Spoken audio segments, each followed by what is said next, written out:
श्रीयुतपदकमलं श्रीगुरून् वैष्णवांश्च श्रीरूपं साग्रजातं सहगणरघुनाथान्वितं तं सजीवं साद्वैतं सावधूतं परिजनसहितं श्रीकृष्णचैतन्यदेवं श्रीराधाकृष्णपादान् सहगणललिता श्रीविशाखान्वितांश्च यस्य प्रसादात् भगवत्प्रसादो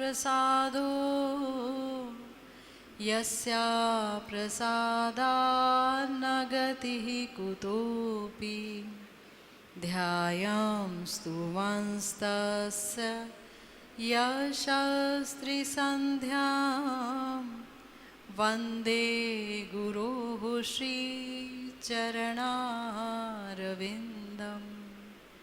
नमो महावदान्याय कृष्णप्रेमप्रदायते कृष्णाय कृष्णचैतन्य नाम्ने गौरत्विषे नमः। हे कृष्ण करुणा सिंधु दीनबंधो जगत्पते गोपेश गोपिकान्त राधाकान्त नमोस्तुते। तप्त कांचन गौरांगी राधे वृंदावनेश्वरी वृषभानुसुते देवी त्वं नमामि हरिप्रिये। जय रूप सनातन भट्ट रघुनाथ श्रीजीव गोपाल भट्ट दास रघुनाथ এই যে গোসাইর করি চরণ বন্দন जहाँ होइते विघ्ननाश अभीष्ट पूरण। वाञ्छाकल्पतरुभ्यश्च कृपा सिन्धुभ्येव च पतितानां पावनेभ्यो वैष्णवेभ्यो नमो नमः। आज का एक बार फिर से बहुत सुंदर दिन उपस्थित है। इस दिन की विशेषता ये है कि आप लोग बड़ी ही व्यग्रता से श्री रूप गोस्वामी जी कृत श्री श्री उत्कलिका वल्लरी का आस्वादन करने के लिए यहाँ उपस्थित हैं और आपके माध्यम से हम भी श्री रूप जी के भावों को जानने के लिए और उनके भावों में डूबने के लिए हम सब यहाँ पर उपस्थित हैं। ये तो आपको पता ही है कि श्री श्री उत्कलिका वल्लरी श्री रूप गोस्वामी जी की एक स्तुति है जो उन्होंने ये कहा जाता है कि ये उनकी अंतिम स्तुति है श्री राधा माधव जी के श्री राधा गोविंद के श्री चरणों में। और ये अंतिम स्तुति ये अंतिम गान बहुत ही करुणामय है, बहुत करुण स्वर में निकला है। स्थिति ये है कि साधक आवेश में हमारे प्यारे रूप गोस्वामी जी श्री वृंदावन धाम में वास कर रहे हैं, लेकिन सिद्ध आवेश साधक आवेश को पूरी तरीके से आवृत कर चुका है। हालांकि देखा जाए तो रूप जी में साधक वाली क्या बात है, वो तो हैं ही सिद्ध, नित्य सिद्ध हैं, महाप्रभु के परिकर के रूप में भी नित्य सिद्ध हैं और श्री राधा रानी की मंजरी के रूप में भी नित्य सिद्ध हैं। और अपने इस नित्य सिद्ध भाव को जब वो देखते हैं, पहचानते हैं, बारंबार उसमें डूबते हैं तो अत्यंत अत्यंत व्याकुल हो जाते हैं। श्री श्री उत्कलिका वल्लरी यानी उत्कंठा की बेल है, ये व्याकुलता की बेल है, उत्सुकता की बेल है। श्री जी के चरणों में उत्सुकता, श्याम सुंदर के चरणों में उत्सुकता, उन्हें प्राप्त करने की उत्सुकता। प्रपद्य वृंदावन मध्य में कहा क्रोशन्न सावुत कलिका कुलात्मा उद्घाटयामि ज्वलतः कठोराम वाष्पस्य मुद्राम हृदि मुद्रितस्य। हा नाथ श्री कृष्ण, हे देवी श्री राधिके, ये दीन जन श्री वृंदावन धाम का आश्रय करके आप दोनों के दर्शन आशा में आर्त स्वर से, व्याकुल स्वर से रुदन करता हुआ अपने विरह संतप्त हृदय में संरुद्ध, अवरुद्ध, अति कठिन ज्वलंत वाष्प राशि आज आपको दिखा रहा है, आज उद्घाटित कर रहा है। अंतिम स्तुति की श्री उत्कलिका वल्लरी की ये प्रथम स्तुति, ये प्रथम श्लोक हमारे प्यारे गुरुदेव ने मकरंद कणा व्याख्या में बड़ी ही सुंदर तरीके से श्री रूप जी के मन के भावों को चित्रित किया है, अंकित किया है। हमने पिछली दफा जाना कि श्री रूप गोस्वामी जी युगल किशोर प्रिया प्रियतम के दर्शन के लिए प्राण भरी आरती कर रहे हैं उनके चरणों में, और उन्हें ये भी कह रहे हैं कि श्री वृंदावन धाम जो आपसे अभिन्न है, जिनकी कृपा हो तभी यहाँ लीला दर्शन हो सकता है, प्रिया प्रियतम का दर्शन हो सकता है।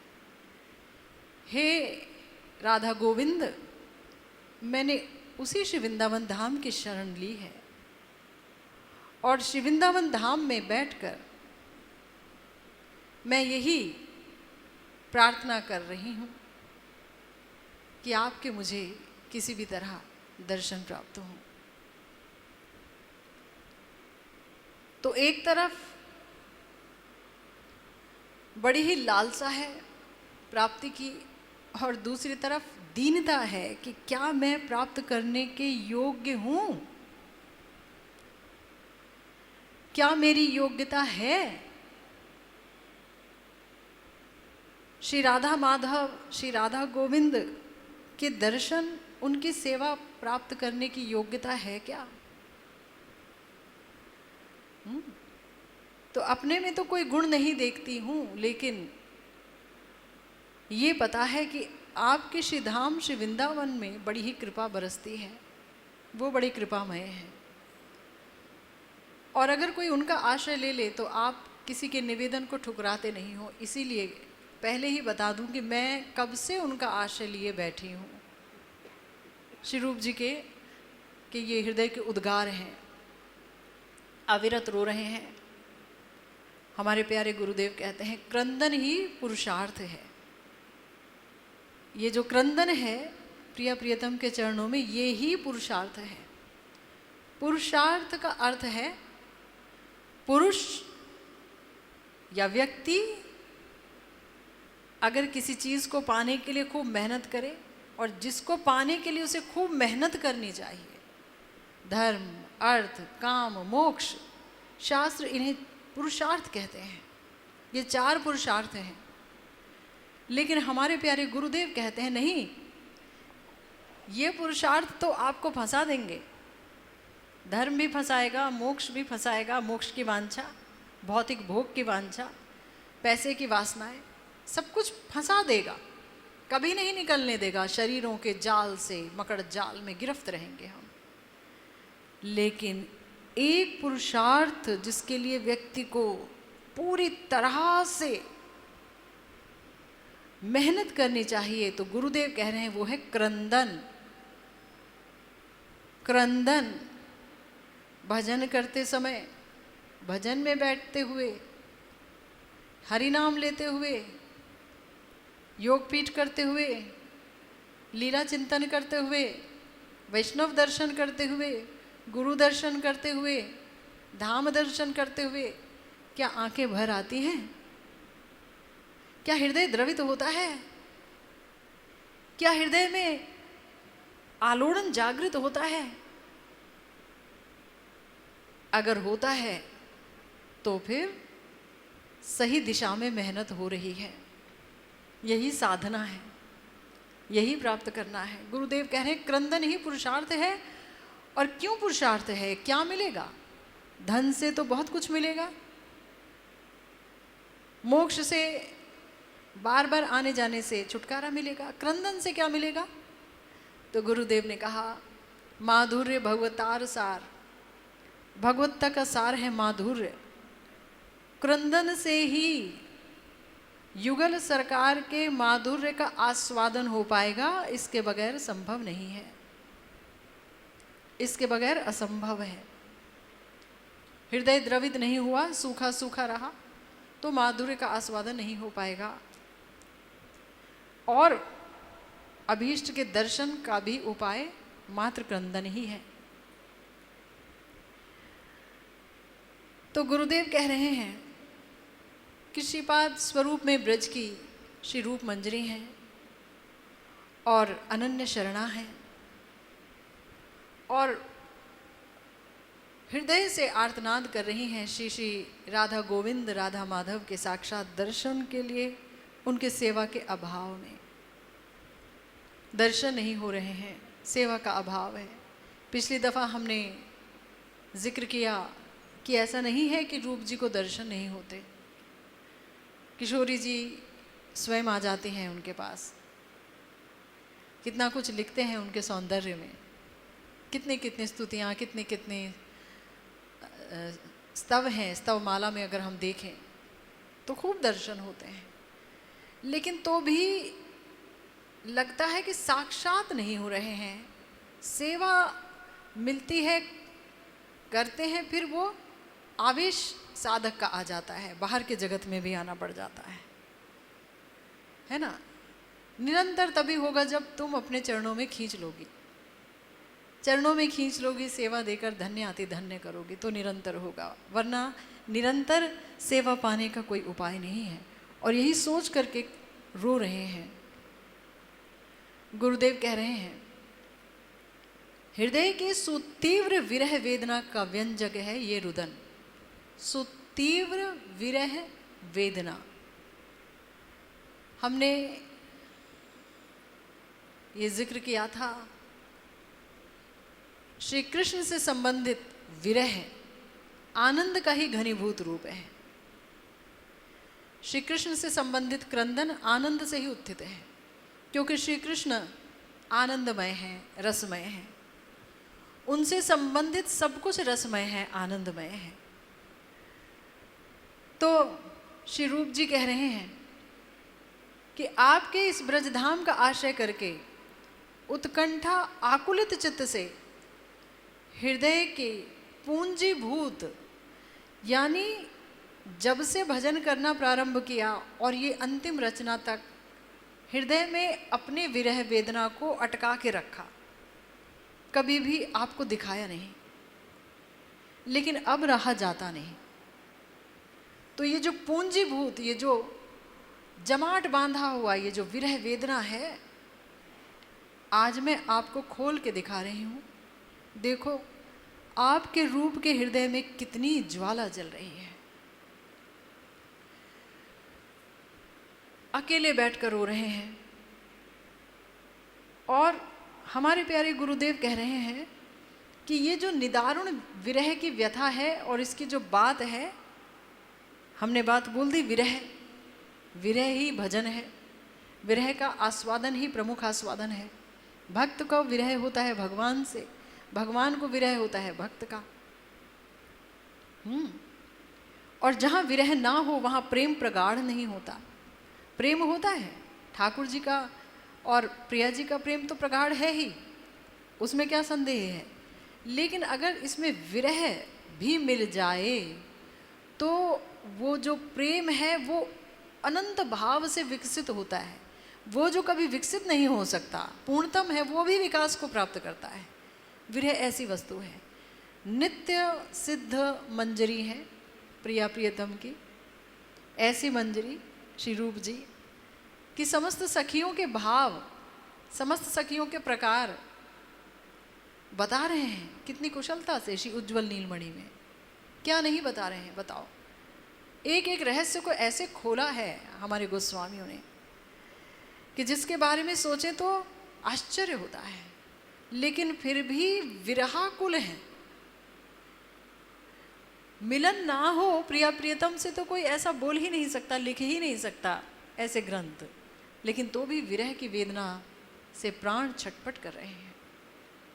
गुरुदेव कह रहे हैं ये जो विरह की कथा है, ये भजन संपत्ति शून्य जीव के पक्ष में कल्पना करना भी असंभव है। भजन संपत्ति शून्य, जिसके पास भजन रूपी संपत्ति नहीं है, अगर वो यही बात सुनता रहे क्या विरह विरह की बातें करते रहते हैं, उसे तो यही लगेगा क्या है, यहाँ तो सब रोते रहते हैं, महाप्रभु है तो रोते रहते हैं, तो महाप्रभु तो ब्रजेंद्र नंदन है, रोने के लिए ही उनका अवतार है, रोने के लिए ही अवतार है, रोते हैं और रुलाते हैं, ऐसे ही प्रेम बांटते हैं, है ना। इसी तरह से जगत के जीवों में प्रेम का आवंटन करते हैं, आस्वादन करते हैं। तो सात्विक विकार की जब बात होती है तो उसमें पहला जो सात्विक विकार है वो है अश्रु, आंसू, पहला सात्विक विकार। फिर है पुलक, फिर है पसीना, फिर है गदगद स्वर, फिर है कंप। तो इस तरीके से सात्विक विकार शरीर पर जो उभरते हैं वो ठाकुर जी से संबंध लेकर ही उभरते हैं, है ना। तो जो व्यक्ति नहीं जानता कि भजन क्या है, वो नहीं समझ पाएगा कि श्री रूप जी की ये अवस्था किस प्रकार की है, ये विरह कैसा है। कब से बैठे हैं इंतजार में, भजन करते जा रहे हैं, हाहाकार करते जा रहे हैं, और हाहाकार इतना बढ़ गया कि अब साक्षात दर्शन के बगैर प्राण नहीं बचेंगे, साक्षात सेवा के बगैर प्राण नहीं बचेंगे। ये अवस्था है इस समय श्री रूप जी की।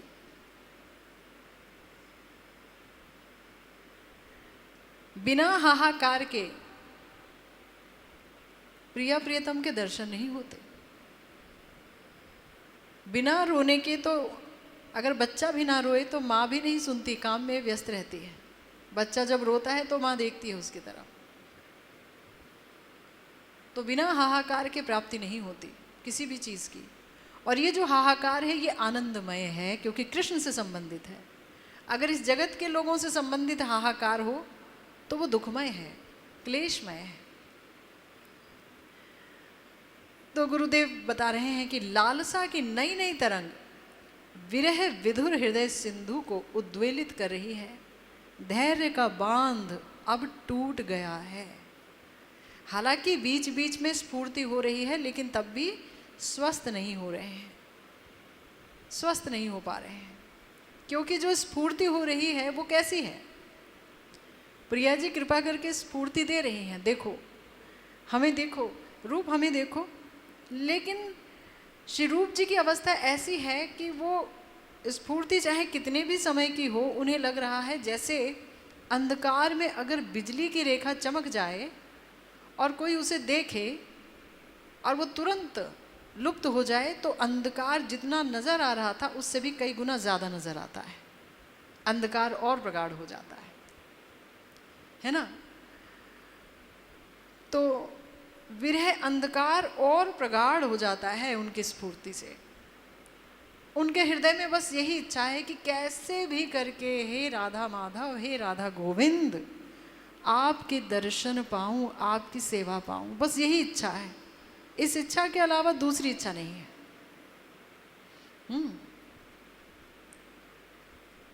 चक्षु कर्ण आदि में अभीष्ट का रूप रस विषय का थोड़ा सा आस्वादन होता है, और रूप जी को नहीं होगा तो किसको होगा। नित्य सिद्ध मंजरी है, रूप जी को तो बहुत ही गहराई में होता है और स्फूर्ति नहीं होती है, साक्षात्कार होता है, तो भी अब सेवा के बगैर नहीं रह पा रहे हैं। साक्षात बिना किसी बाधा के अब दर्शन चाहिए। तो ये जो तृष्णा है, ये तृष्णा का सिंधु बढ़ रहा है बारंबार। जितना आस्वादन कर रहे हैं उतनी ही दर्शन की प्यास, उतनी ही सेवा की प्यास बढ़ती जा रही है। और जितनी बढ़ रही है ये तृष्णा, उतना ही ज़्यादा दर्शन हो रहा है। और जितना दर्शन हो रहा है फिर उससे भी ज़्यादा प्यास बढ़ती जा रही है जितनी प्यास थी। ये है इस विरह की सुंदरता। तृष्णार शांति नहीं, तृष्णा बाढ़े निरंतर। ये कृष्ण विषयक तृष्णा कभी भी शांत नहीं होती, ये बढ़ती चली जाती है। अगर ये शांत हो गई प्रिया प्रियतम से संबंधित तृष्णा, तो समझ लीजिएगा भजन नहीं हो रहा, हो ही नहीं सकता भजन। भजन का मतलब ही है क्रंदन, हाहाकार। गुरुदेव ने अभी तो कहा पुरुषार्थ है, एकमात्र पुरुषार्थ यही है। हमारे एक आचार्य हुए श्री चैतन्य महाप्रभु के परिकर, और उनको पता चला कि जो है क्रंदन ही पुरुषार्थ है। और महाप्रभु जब नृत्य करते हैं तो सब भक्त लोग क्रंदन करते हैं, महाप्रभु स्वयं क्रंदन करते हैं श्री राधा भाव में, श्याम सुंदर को याद करते करते। सारे के सारे भक्त लोग भी लोटपोट होते हैं, हाहाकार करते हैं। उनको आंसू नहीं आते थे। तब उन्होंने सोचा हमको आंसू नहीं आते हैं। तब उन्होंने अपनी आंखों में कुछ मिर्ची जैसी कोई चीज़ लगा ली और खूब अझर कांदने लगे, रोने लगे। तब महाप्रभु ने कहा कि ये क्या दशा है? तो उन्होंने कहा कि प्रभु हमको आंसू आते ही नहीं हैं, हमको बड़ा दुख होता है, क्योंकि हमें पता है कि अश्रु के द्वारा ही आपकी प्राप्ति होगी, आपके माधुर्य का आस्वादन होगा, हमें आते नहीं हैं। महाप्रभु ने कहा चलो कम से कम तुमने ये तो समझा कि प्राप्ति का एकमात्र उपाय है क्रंदन, रोना, प्रिया प्रियतम के लिए रोना। श्रीपाद बलदेव विद्याभूषण इस श्लोक की टीका में लिख रहे हैं, इयम अवस्था खलु भक्त जनस्य पुरुषार्थ दात्री। ये अवस्था ही भक्त जनों की परम पुरुषार्थ दात्री है। ये अवस्था ही हमारा पुरुषार्थ वस्तुतः क्या है? मंजरियों का पुरुषार्थ है प्रिया जी की और प्रियतम की सेवा पाना, और क्या है? दासी हैं तो दासियां अगर श्री राधा माधव की सेवा नहीं पाएंगी तो कैसे जिएंगी बताओ तो? सेवा के बगैर जीना ही क्यों है? ये प्राण तो फिर ऐसे लगेगा कि निर्लज्ज प्राण है, खाते हैं, पीते हैं, मस्ती करते हैं, हा हा ही करते हैं, मगर सेवा के लिए, उनके दर्शन के लिए प्राणों में कोई व्याकुलता जागृत नहीं होती है। तो कैसा भजन है हमारा? खुद से प्रश्न होना चाहिए हमारा। तो श्रीपाद बलदेव विद्याभूषण जी कह रहे हैं यही अवस्था है भजन की, भक्तों की परम पुरुषार्थ दात्री। गुरुदेव कह रहे हैं रोना ही लाभ है, हाहाकार ही पुरुषार्थ है, अनुभवी के अलावा दूसरे नहीं समझ पाएंगे। जिनको अनुभव हो चुका है प्रिया प्रियतम की याद में अश्रुपात करने का, जिनके हृदय की लौ लग चुकी है उनके चरणों से, जिनके हृदय में प्रिया प्रियतम के चरण कमल की सुगंध बस गई है, उनके सुंदर सुंदर कोमल चरण बस गए हैं, वो कैसे इस जगत में आनंद ले सकते हैं भला? इस जगत में उनके सिवा आनंद की विषय वस्तु है ही क्या? कुछ भी नहीं है। जो भी है वो खत्म हो जाने वाली चीज़ है। जो खत्म हो जाने वाली चीज़ है उसको लेकर के भगवान का अंश ये जीव, आनंद का अंश, ये आनंद को ढूंढता हुआ जीव भला क्या आनंदित होगा? जो चीज़ खत्म होने वाली है उसके पीछे भागकर उसे जोड़कर भला क्या आनंद मिल सकता है? क्षणिक सुख मिलता है, स्वप्न जैसा सुख। सपने में लगता है हम राजा बन गए तो बड़े खुश, और सुबह उठे तो देखा अरे तो सपना था। तो ऐसे ही जागती आंखों का ये सब सपना है संसार। तो ए प्रेमा जार बने तार विक्रम से ही जाने जैनो विषामृते एकत्र मिलन, है ना।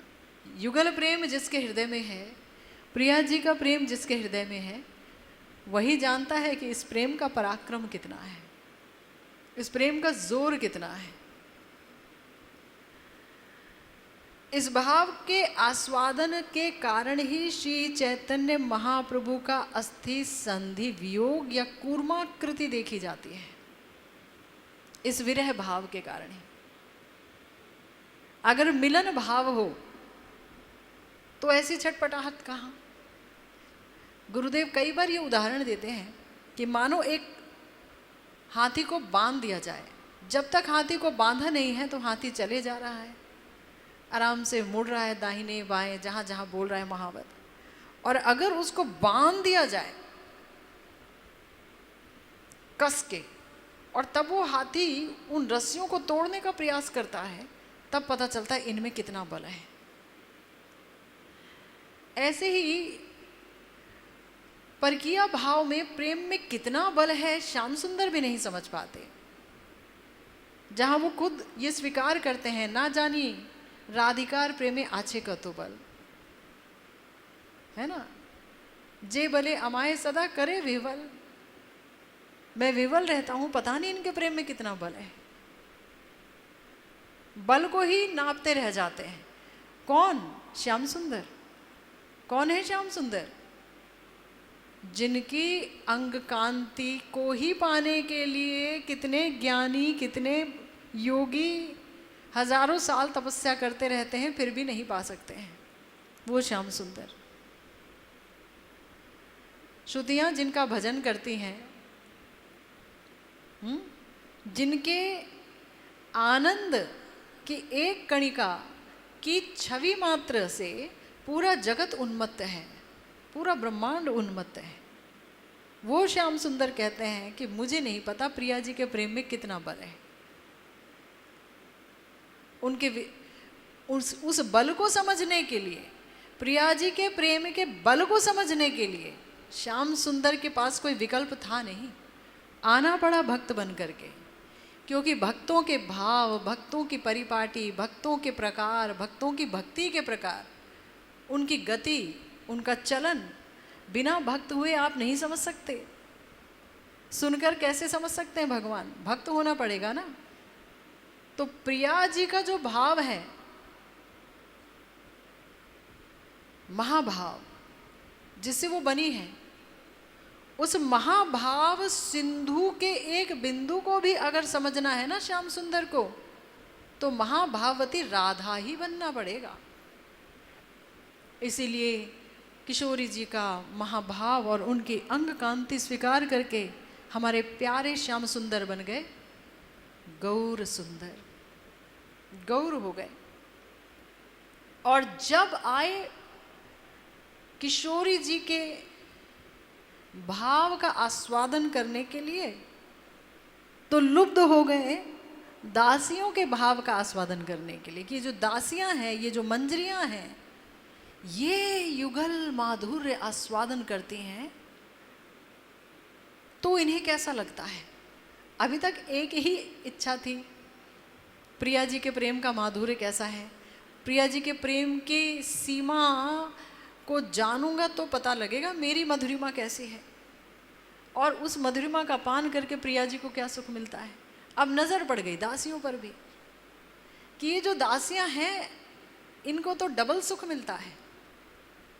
एक तरफ देखते हैं श्याम सुंदर को, तो दूसरी तरफ देखते हैं किशोरी जी को, फिर देखते हैं किशोरी जी को, फिर देखते हैं श्याम सुंदर को। किशोरी जी के नयन कटाक्ष और श्याम सुंदर का उससे प्रभावित होना, मादनाख्या महाभाव के उपचार से श्याम सुंदर की सेवा और श्याम सुंदर पर उसका प्रभाव, और श्याम सुंदर के सुंदर प्यारे रूप का किशोरी जी के प्रेम पर प्रभाव और दोनों का वर्धन होना और दोनों की क्रियाएं प्रतिक्रियाएं सब देखती हैं चुपचाप, सेवारत। सेवा ही जिनका प्राण है, जो सेवा रस से ही बनी है, ऐसी प्यारी मंजरियां, दासियां, किंकरियां।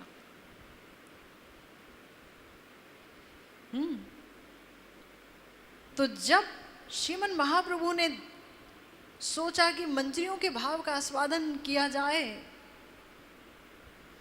तो चले जा रहे हैं और समुद्र को देखा, अरे ये तो जमुना जी हैं। और जमुना जी सोच करके प्रिया प्रियतम के जल केली का भाव अंदर आया और खुद कि मैं मंजरी के रूप में प्रिया प्रियतम की जल केली देख रही हूँ जमुना जी में, और कूद गए। और उस मंजरी भाव का जब आस्वादन करने लगे, उस दासियों के भाव का आस्वादन करने लगे, प्रिया प्रियतम को देख रहे हैं गोपियों के साथ, जमुना जी में जल क्रीड़ा हो रही है। और तीर पर खड़े होकर, क्योंकि दासियां कभी भी जल क्रीड़ा नहीं करती हैं श्याम सुंदर के साथ या प्रिया जी के साथ, वो सेवा करती हैं, वो सेवा रस से बनी है, इसीलिए बड़ी ही वात्सल्य की विषय हैं। प्रिया प्रियतम बहुत प्रेम करते हैं इनसे। तो तीर पर खड़े हैं, खुद को देख रहे हैं श्रीमन महाप्रभु, और उस आनंद को धर नहीं पाए। प्रिया प्रियतम के माधुर्य को देख करके मंजरी भाव का आस्वादन कर रहे हैं, आनंद को धर नहीं पाए। और ये जितनी अस्थियां हैं और उनकी संधि है, अस्थि संधि, वो वियोग हो गया। 4-4, 5-5 हाथ लंबे हाथ और चरण हो गए, पैर हो गए। जहां पर जोड़ है वहां पर सिर्फ चमड़ा झूल रहा है, जोड़ लंबे लंबे होते चले गए। अस्थि संधि वियोग। स्वरूप गोसाई जी ढूंढ रहे हैं, कहाँ गए मेरे महाप्रभु, कहाँ गए, कहीं अंतर्ध्यान लीला तो नहीं कर दिए। बहुत उन्मत्त रहते हैं प्रेम में, दौड़ रहे हैं ढूंढते ढूंढते ढूंढते ढूंढते। तो महाप्रभु की मानो इच्छा हुई कि अरे जाओ कोणार्क की तरफ जाओ। कोणार्क बहुत दूर है जगन्नाथ मंदिर से, लेकिन कोणार्क की तरफ जब स्वरूप जी गए तो क्या देखते हैं कि एक मछुआरा एक जाल लिए भागा भागा आ रहा है, जाल छोड़ के ही आ रहा है। महाप्रभु वहां है कि कहाँ है कुछ नहीं पता स्वरूप जी को, लेकिन उन्हें लगा कि मछुआरे से पूछा जाए। मछुआरे से पूछा, भाई बताओ तो, तुम कृष्ण कृष्ण कृष्ण करते हुए आ रहे हो, क्या बात है? तो उन्होंने कहा, क्या बताऊं, आज जब मैं मछली पकड़ने के लिए गया तो एक जाल मैंने डाला अपना, तो बहुत भारी लगा। मैंने सोचा बहुत बड़ी मछली फंसी है, और मैं खुशी से जब उसको खींचने लगा तो मैं जो देखा तो देखता ही रह गया। एक भयंकर आकार का भूत उसमें था। उसके हाथ 5-5, 6-6 हाथ जितने लंबे, उसके पैर 5-5, 6-6 हाथ जैसे लंबे, और पूरी अस्थि संधि खुल गई और वहां चमड़ा लटक रहा है। इतना भयंकर दृश्य मैंने देखा, मैं डर गया।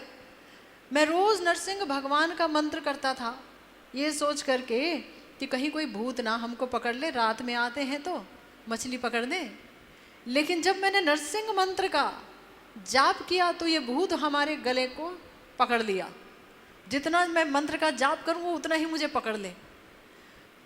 अगर मेरी मृत्यु हो जाएगी तो मेरे बच्चों का क्या होगा, इसलिए मैं ओझा को ढूंढने जा रहा हूं।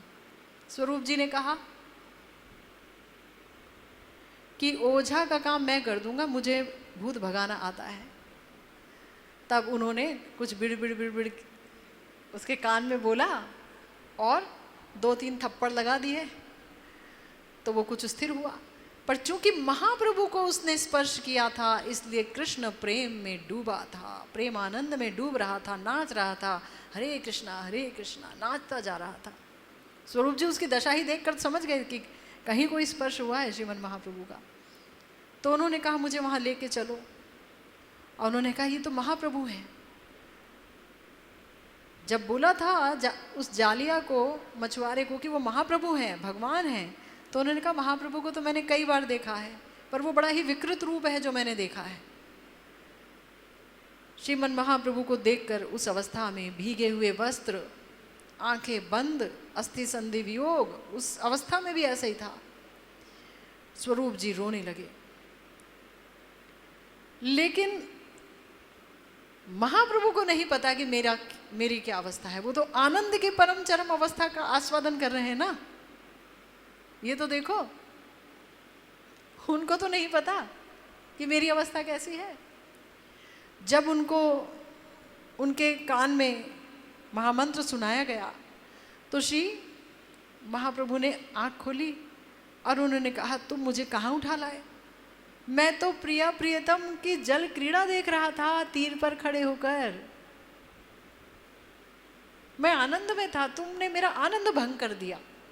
देखिए, तो ये मंजरी भाव इतना ज्यादा प्रगाढ़ है, इतना ज्यादा ये मंजरी भाव आस्वाद्य है। इसमें इसका आस्वादन बहुत प्रगाढ़ है कि महाप्रभु भी उसको ले नहीं पाए ठीक से। अस्थि संधि वियोग हो गया। और एक दफा और हो गया, कूर्माकृति जिस समय हुए, सिंह द्वार पर पड़े हैं, तेलंग जो गाभी है, जो गैया है, उनको सूंघ रही है। रात को ही निकल गए, पार हो गए पूरा, 3 कपाट और प्राचीर आदि सब पार करके चले गए। स्वरूप जी ढूंढ रहे हैं, सारे लोग ढूंढ रहे हैं, देख रहे हैं, तो बीच में एकदम कूष्मांड के फल की तरह उनकी आकृति है। हाथ पैर सब अंदर धंस गए हैं शरीर के, बिल्कुल कूर्माकृति, जैसे कछुआ हो जाता है ना, उसे कोई छेड़े तो कछुआ जो है अपने हाथ पैर अंदर कर लेता है, ऐसी आकृति। जब पूछा गया तो बोले, यहां भी मंजरी भाव का आस्वादन। क्या बोल रहे हैं? बोल रहे हैं कि प्रिया प्रियतम गिरिराज जी के कंदरा में जा रहे हैं और एक सखी ने कहा, जाओ फूल बीन करके लाओ, माला बनेगी, फूल चुन कर लाओ। फूल कौन चुनती है? मंजरियां। माला बना के मंजरियां देती हैं प्रिय प्रीतम की सेवा के लिए। तो कूर्माकृति हो गए। युगल सरकार का आस्वादन कर रहे हैं, उनके माधुर्य का आस्वादन कर रहे हैं, उनके प्रेम का आस्वादन कर रहे हैं, तो झेल नहीं पाया शरीर। तो इसीलिए गुरुदेव कह रहे हैं कि इसी रस की उन्मादना में, कौन सा रस? वो रस जो श्री रूप जी आस्वादन कर रहे हैं, युगल सरकार के माधुर्य का, युगल सरकार की सेवा रस का आस्वादन। उस रस के आस्वादन में ही महाप्रभु का ये उनकी ये अवस्था हुई है ना। आस्वादन का जो चरम परिणति है, वो परिणति इन सब असाधारण अनुभावों के द्वारा देखी जाती है। श्रीपाद का ये जो पूंजीभूत विरह है, ये जो वेदना है उनकी, अगर कोई व्यक्ति उसे सुनता रहे बस, और उसके बारे में बोलता रहे, सुनता रहे, कीर्तन करता रहे, तो उसके हृदय में भी ये प्रेम तृष्णा श्री रूप जी की कृपा से अवश्य संक्रमित होगी। और ये प्रेम तृष्णा ही है ब्रज रस साधना का श्रेष्ठ संपद। हम ब्रज में क्यों हैं? मात्र परिक्रमाएं करने के लिए, या वैष्णव सेवा करने के लिए, या मंदिर जाने के लिए, या आरतियां अटेंड करने के लिए? ये सब तो बाहरी, ये बाह्य देह से की गई साधनाएं हैं। ब्रज में हैं हम प्रिय प्रियतम के भाव, उनके माधुर्य का आस्वादन करने के लिए, जो एकांत में बैठकर ही संभव है ना। इसीलिए गुरुदेव ने कहा कि ब्रज रस साधना का श्रेष्ठ संपद है ये प्रेम तृष्णा। जिस प्रेम में प्रिया प्रियतम को पाने की, उनकी सेवा को पाने की तृष्णा नहीं, वो प्रेम जो कि तृष्णा रहित है, उत्कंठा रहित है, व्याकुलता रहित है, वो प्रेम युगल सरकार को अपने वशीभूत नहीं कर सकता।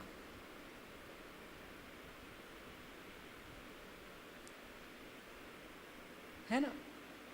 यहाँ महाप्रभु जो कि स्वयं ब्रजेंद्र नंदन है, उनका रोते रोते बुरा हाल हो जाता है।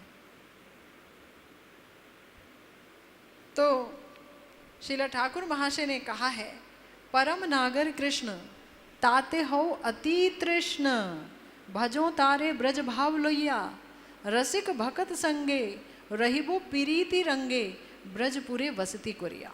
रागानुगा मार्ग का सार उपदेश। गुरुदेव ने कृपा करके हमें रागानुगा मार्ग का ही तो भजन दिया है। हम अभी भी देखते हैं अपने आप को, तो हम अपने साधक देह से ही सारा भजन करते रहते हैं सुबह से लेकर रात तक, लेकिन कभी भी चिंतन वाला भजन नहीं करते, कभी भी स्वरूप प्राप्त करके लीला स्मरण नहीं करते। जबकि स्मरण मनेर प्राण मधुर मधुर धाम, युगल विलास स्मृति सार, साध्य साधन एई इहा बोई आर नाई, भक्ति लक्षण तत्व सार। अगर भक्ति की बात करें तो भक्ति है स्मरणांग भजन। स्मरणांग भजन के बगैर जो भक्ति है वो भी है, वहाँ भी प्रेम मिलता है थोड़ा बहुत, लेकिन वहाँ ऐसी तृष्णा नहीं होती जो स्मरणांग भजन में होती है। तो हमारे श्री नरोत्तम दास ठाकुर महाशय ने कहा, परम नागर कृष्ण ताते हो अति तृष्ण, भजो तारे ब्रज भाव लैया। भजन किसका करना है? परम नागर कृष्ण, परम नागर कृष्ण, गोपीजन वल्लभ कृष्ण, गोपीनाथ कृष्ण, मथुराधीश द्वारिकाधीश नहीं, ब्रजेंद्र नंदन, गोपीजन वल्लभ, राधा रमण, राधा कांत, राधा वल्लभ, गोपी जन वल्लभ। जो नागर है, बहुवल्लभ। हमारे श्याम सुंदर कोई स्त्रैण है जो बहुजन बहु स्त्रियों के साथ नृत्य कर रहे हैं? नहीं, वो अपने आप के साथ नृत्य कर रहे हैं। अपनी आह्लादनी शक्ति की ही काय व्यूह रूपा हैं सारी की सारी गोपियाँ, प्रिया जी ही की विस्तार हैं सारी की सारी गोपियाँ। श्याम सुंदर को राधा रस आस्वादन सम्यक रूप से कराया जाए, इसके लिए ही सारी गोपियाँ वहाँ पर हैं। लीला लागी बहुत सहाय, बहुत लीला के लिए बहुत बहुत गोपियों की आवश्यकता पड़ती है। गोपियों के बिना लीला नहीं हो सकता। तो परम नागर कृष्ण गोपी जन वल्लभ ताते हो अति तृष्ण। अति तृष्ण बोल दिया श्री नरोत्तम दास ठाकुर महाशय ने, अति तृष्ण। क्यों? तृष्ण होने से काम नहीं चलेगा। थोड़ी बहुत तृष्णा है प्रेम में कि हमें भी प्राप्त करना है, हमें भजन करना है, नहीं, अति तृष्ण से काम होगा। जैसे कि एक गन्ना है, हा? अगर कोई इंसान ये सोचे कि इसको जो है मैं पहले छू लूँगा, फिर चूसूँगा, फिर उसको उसका रस लूँगा, बहुत समय लगेगा, पूरा स्वाद भी नहीं आएगा, मुंह भी छिल जाएगा। लेकिन अगर वो उसको पीस दे, यंत्र में डाल करके पीस दे, एकदम पीस दे, तो रस ही रस बाहर आएगा। अति तृष्ण, अधिक प्यास के साथ जब भजन करेंगे तो जो माधुरी का आस्वादन होगा, उसके आनंद की बात कोई कह ही नहीं सकता। परमानंदमय स्थिति होगी, परम आनंदमय स्थिति होगी। अन्य अभिलाषिता शून्यम रहना होगा, मगर अन्य कोई अभिलाषा ना हो, सिर्फ युगल माधुरी के आस्वादन के अलावा, युगल सेवा की प्राप्ति के अलावा अन्य कोई वासना ना हो। इसकी ज़िंदगी में झांक ले, उसकी ज़िंदगी में झांक ले, ये क्या करता है, वो क्या करता है, उसका पति कहाँ काम करता है, उसकी पत्नी क्या काम करती है, उनके रिश्ते कैसे हैं, ये फालतू की चीज़ें लेके रहोगे तो कितना भी नाटकबाजी कर लो, कुछ हाथ लगने वाला नहीं है। चाहे राधा कुंड का वास हो, चाहे ब्रज का वास हो, चाहे कहीं का वास हो, अंदर की तरफ दृष्टि रखनी होगी, अंदर की तरफ दृष्टि रखकर चलना होगा। प्राप्ति व्यक्ति को करनी होगी, हमें करनी है इंडिविजुअली, गुरु गौरांग की सहायता से, उनकी कृपा से, रूप मंजरी जी की कृपा से। ऐसी भावुक रूप मंजरी समस्त मंजरियों की प्रधाना है, अध्यक्षा है। समस्त मंजरियों को प्रिया प्रियतम की सेवा कैसे की जाती है ये सिखाती हैं, है ना। ए नवदासी बोले श्री रूप चाहिबे, हैनो शुभ क्षण मोर कतो दिने होवे। बस इस एक लालसा को लेकर ही प्राण छटपट करने चाहिए कि हे रूप जी, ये नवदासी, ऐसा बोलकर कब तुम मेरी तरफ दृष्टि करोगी, ये नवदासी, बस एक बार बोल दो, एक बार आपकी दृष्टि पड़ जाए।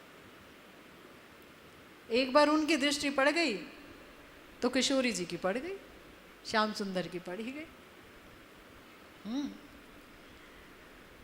तो नरोत्तम दास ठाकुर महाशय कहते हैं, ताते हो अति तृष्ण भजो तारे ब्रज भाव लैया। उनका भजन कैसे करना है? ब्रज भाव से करना है। ब्रज भाव, ब्रज भाव मतलब, ब्रज भाव का सीधा सा अर्थ है स्वसुख की वासना भजन में नहीं होनी चाहिए।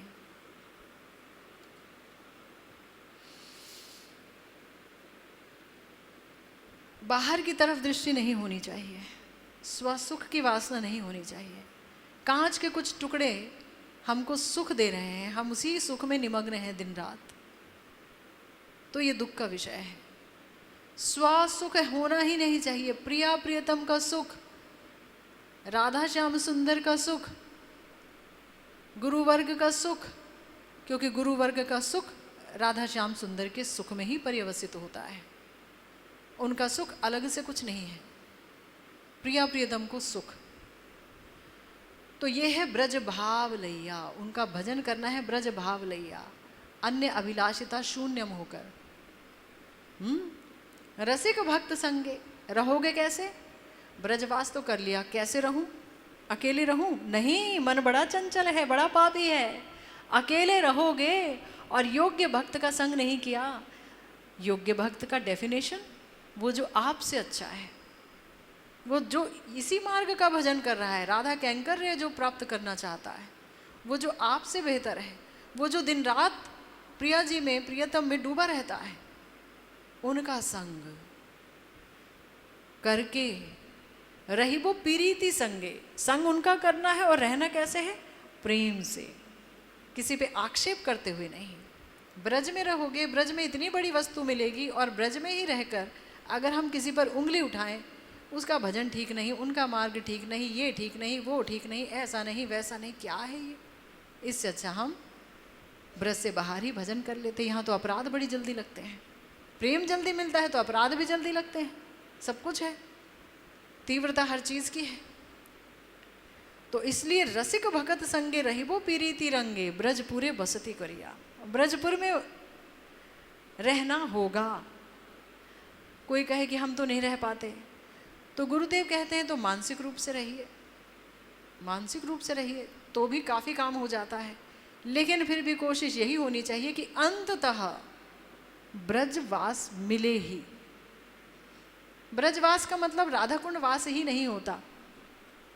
आमतौर पर व्यक्ति ये समझ लेता है कि सिर्फ राधा कुंड में रहें या पंचकोसी वृंदावन में रहें। नहीं, जहाँ भी प्रिया प्रियतम की लीला हुई है, गिरिराज जी में हुई है, होती है, रणवाड़ी में रहते थे बाबा, रणवाड़ी के बाबा सूर्य कुंड में रहते हैं, जहाँ भी होती है, जहाँ भी लीला है, मथुरा छोड़कर व्रज 84 कोस में कहीं भी रहा जाए, ठाकुर जी की जहाँ लीला स्थली है प्रिया प्रियतम की, तो वहाँ ही आनंद है। तो साधक सर्वदा भक्तों के संग में अपने अभीष्ट की लीला कथा में रत रहे और श्री वृंदावन का वास करेगा। सजातीय आशय भक्त संग में ही भाव की पुष्टि है ना। ये गुरुदेव जो बोलते हैं ना, मतलब एक एक शब्द में इतना गूढ़ अर्थ है। हमने तो कह दिया साधक सदा रसिक भक्त संग में स्वाभिष्ट लीला कथा में रत रहेगा और तब वो वृंदावन वास करेगा। लेकिन कह के निकल गए, लेकिन यहीं रुकना है, यही रुकने की जगह है। रुकने की जगह कहाँ है? यहीं पर। रसिक भक्त के संग में लीला कथा कहते हुए, सुनते हुए, लीला कीर्तन करते हुए, नाम संकीर्तन करते हुए वास करेगा। वास कर रहे हैं, पर सारा दिन बस उनके अलावा सारी बातें हो रही हैं, इसकी उसकी, इधर की उधर की, ऊपर की नीचे की, तो इसे ब्रजवास नहीं कहा जाएगा। इससे अच्छा तो जो बाहर है और वो रो रहा है ब्रज के लिए, उसे बहुत ज़्यादा कुछ प्राप्त हो जाएगा। तो गुरुदेव कहते हैं सजाती आशय भक्त संग से ही भाव की पुष्टि होगी। सजाती आशय, जो भजन हमारा है मंजरी भाव उपासना, तो वही भजन, उसी भजन के साधु का संग, राधा कैंकर्य, प्रिया जी के दासी अनुदासी होना है। यही तो हमार परिचय, यही मेरा परिचय है। गुरुदेव ने यही तो परिचय दिया है एकादश भाव दे करके कि तुम फला फला दासी हो, ये तुम्हारी सेवा है, ये संबंध ज्ञान दे दिया हमें। तो ऐसे व्यक्ति का संग हम करेंगे, ऐसे भक्त का संग हम करेंगे तो वृंदावन वास की सफलता है। नहीं तो यहाँ रहकर भी हम अपराध पाप बटोर लेंगे तो फिर कैसे निस्तार होगा बताइए। श्रीमन महाप्रभु ने विद्यानगर में शिला राम राय के निकट विदाई ग्रहण से पहले कहा था, तुमी आमी नीला चले रहिबो एक संगे, सुखे कटाइबो काल कृष्ण कथा रंगे। अरे भाई श्री चैतन्य महाप्रभु, आपको कृष्ण कथा की क्या कमी, आप तो स्वयं श्री कृष्ण हैं। तो समस्या तो यही है, ना हम वसामी वैकुंठे, यही ठाकुर जी कहते हैं। मैं वैकुंठ में भी नहीं रहता, योगियों के हृदय में भी नहीं रहता। कहाँ रहते हैं? जहाँ मेरे भक्त गान करते हैं, मेरी बात बोलते हैं, मेरी कथा कहते हैं, मैं वहीं रहता हूँ। तो ऐसे तो प्यारे हैं हमारे महाप्रभु कि रामानंद राय आपसे बात करके कृष्ण कथा का आनंद आ गया, आपसे कृष्ण कथा सुनी आनंद हो गया। किसी को नहीं कहा कि मेरे साथ तुम चलना, सिर्फ रामानंद राय जी को बोल रहे हैं कि मेरे साथ रहना, नौकरी से इस्तीफा दे दो, त्याग पत्र दे के जल्दी मिलना मेरे पास, आ जाना नीलाचल। दक्षिण भारत की यात्रा पर हैं, विद्यानगर में गोदावरी के पास ये बात कह रहे हैं कि मैं वापस जाऊंगा, तुम आना, हम दोनों एक साथ कृष्ण कथा में अपना समय बिताएंगे। और वाकई बड़े सुंदर तरीके से श्री स्वरूप जी के साथ और रामानंद राय जी के साथ श्रीमन महाप्रभु ने अपना ये समय बिताया, आनंद लिया, आनंद दिया। विप्लम्ब रस की मूर्ति श्रीमन महाप्रभु का मुख्य आस्वाद्य था माथुर विरह रस। मथुरा के विरह रस में ही डूबे रहते थे श्री गौर सुंदर। क्यों? माथुर विरह रस में ऐसी क्या बात है? क्योंकि इसी विरह में किशोरी जी का मोहनाख्य महाभाव जो सुदीप्त भावों से अलंकृत होता है वो देखा जाता है। सुदीप्त भाव है ना, ज्वलित भाव नहीं, दीप्त नहीं, उद्दीप्त नहीं, सुदीप्त। हम देखते हैं श्रीमन महाप्रभु की अवस्थाओं को, उनके बारे में सुनते हैं। तो ऐसे हमारे प्यारे श्रीमन महाप्रभु को माथुर विरह रस पसंद था। महाप्रभु का मतलब ब्रजेंद्र नंदन श्री कृष्ण को, जो कि अपनी इस वासना को कि कैसा है मेरे नाम की मधुरिमा, कैसी है मेरे रूप की मधुरिमा, ये तो एक भक्त के भाव को लेकर ही आस्वादन मैं कर सकता हूँ। रसिक शेखर महाभोगी, क्योंकि जो नाम का भोग करता है, उसके सौंदर्य का, जो रूप का सौंदर्य का भोग कर रहा है, कृष्ण रूप सौंदर्य का, जो प्रिया जी के प्रेम का भोग कर रहा है, जो मंजरी के भाव का भोग कर रहा है, जो भक्तों के भाव में विभोर हो रहा है, ऐसे महाभोगी हैं हमारे श्रीमन महाप्रभु। तो महाभोग के लिए महारस को ही लिया इन्होंने, और महारस है माथुर विरह रस, मथुरा का विरह रस, जहाँ किशोरी जी की अवस्था ऐसी है कि सुनकर के भी जब हम भ्रमर गीत में उनकी अवस्था सुनते हैं तो बड़ा कष्ट होता है, लेकिन उसी कष्ट में है परम आनंद किशोरी जी के लिए, और उसी आनंद का भोग कर रहे हैं महाभोगी हमारे प्यारे श्री कृष्ण चैतन्य महाप्रभु। कैसा है ये माथुर रस? तो गुरुदेव कहते हैं कि श्री राधा जी के विरह रस की वैचित्र्य देखकर उद्धव जी के जैसे महाभागवत भी ना केवल विस्मित हो गए थे, आश्चर्यचकित हो गए थे, अपितु स्तब्ध हो गए थे। जड़ कौन? बृहस्पति देव के शिष्य उद्धव जी, पहली बात। दूसरी बात, वो जो श्री कृष्ण को एक पल के लिए छोड़कर नहीं जा सकते थे, उनका हृदय फटता था, मैं नहीं जा सकता श्री कृष्ण को छोड़कर, पर आज्ञा हुई है श्री कृष्ण की, तुम्हें जाना होगा, सबको सांत्वना दो। और वो जा रहे हैं और बार बार पीछे देख रहे हैं। आए ना श्याम सुंदर रथ के पीछे पीछे कुछ देर तक, और वो जब यहाँ आए और प्रिया जी का ये विरह रस देखा तो स्तब्ध रह गए, 10 मास रुक गए, जो एक पल नहीं छोड़ना चाह रहे थे श्री कृष्ण को। वो क्या कहने लगे? वो आत्महारा होकर 10 मास तक रहे और उस विरह रस का गुणगान करते रहे।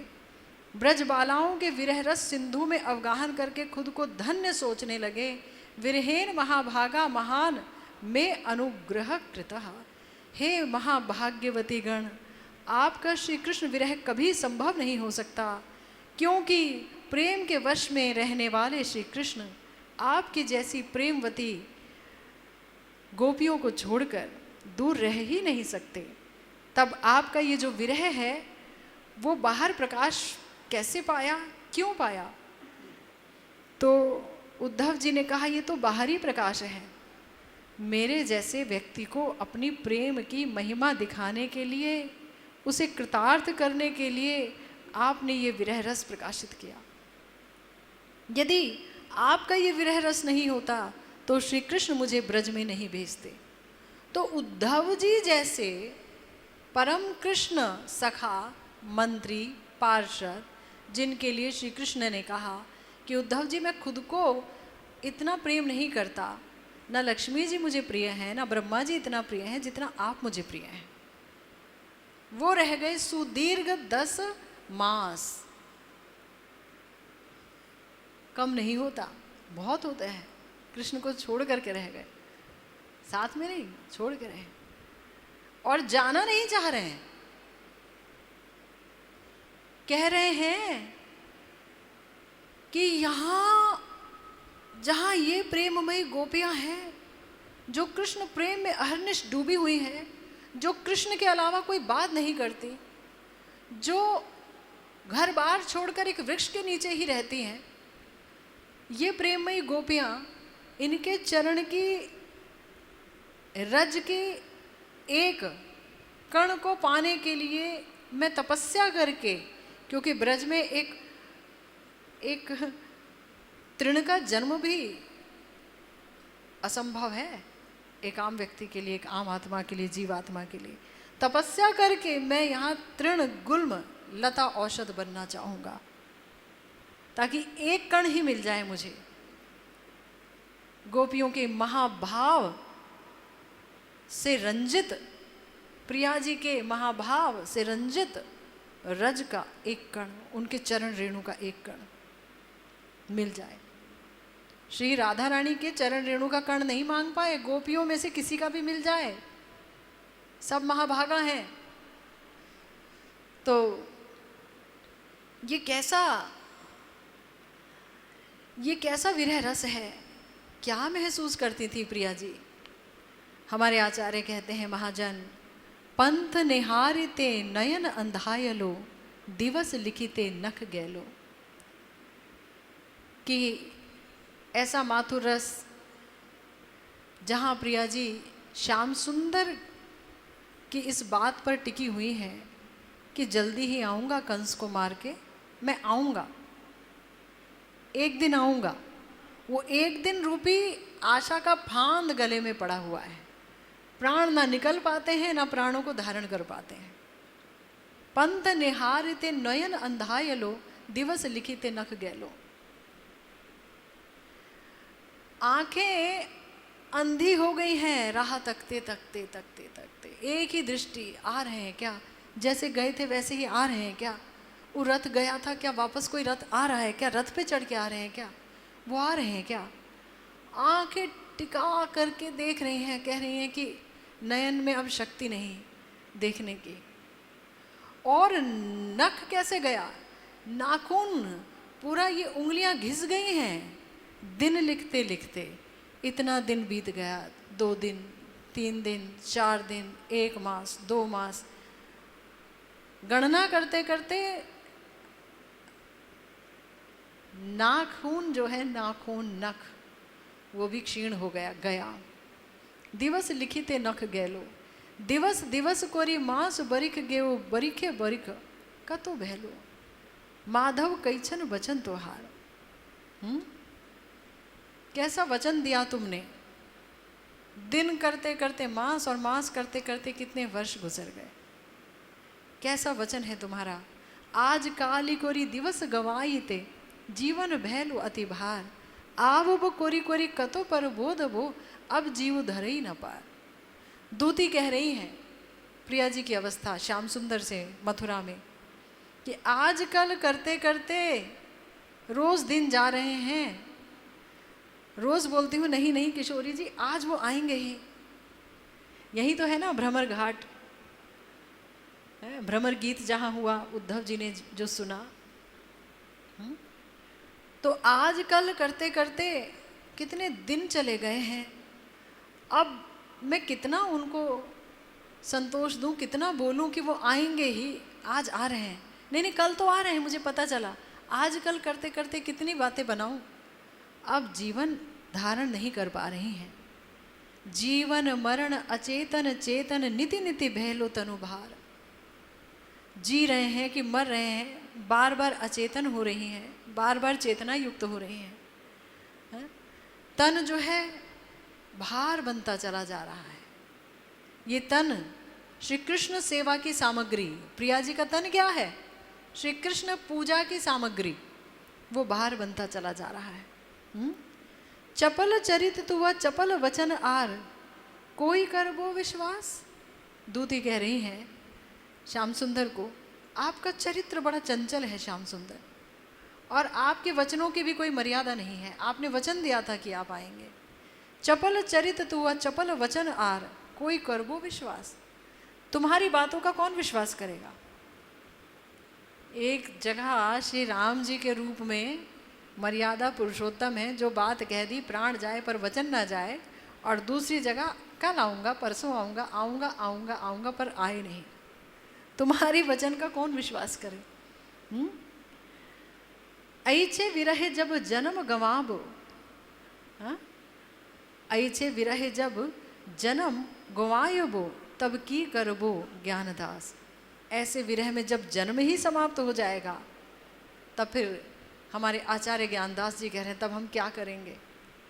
फिर किसको आश्वासन देंगे, किसको सचेत करेंगे, क्या करेंगे। तो विरह ही खा जाएगा। तो ऐसा हो, इससे पहले हे श्याम सुंदर लौट चलो, ब्रज में लौट चलो।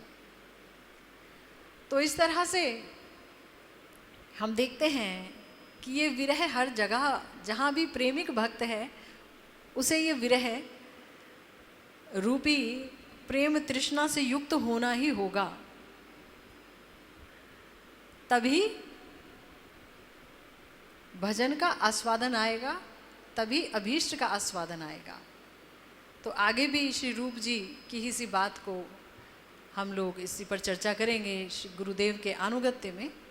इसी के साथ आज की ये भागवतीय कथा यही विश्राम लेते हैं। जय जय श्री राधे श्याम, श्री गुरु निताई गौर सीतानाथ प्रेमानंदे, हरि हरि बोल। राधे राधे राधे, जय जय जय श्री राधे, राधे राधे राधे राधे, जय जय जय श्री राधे।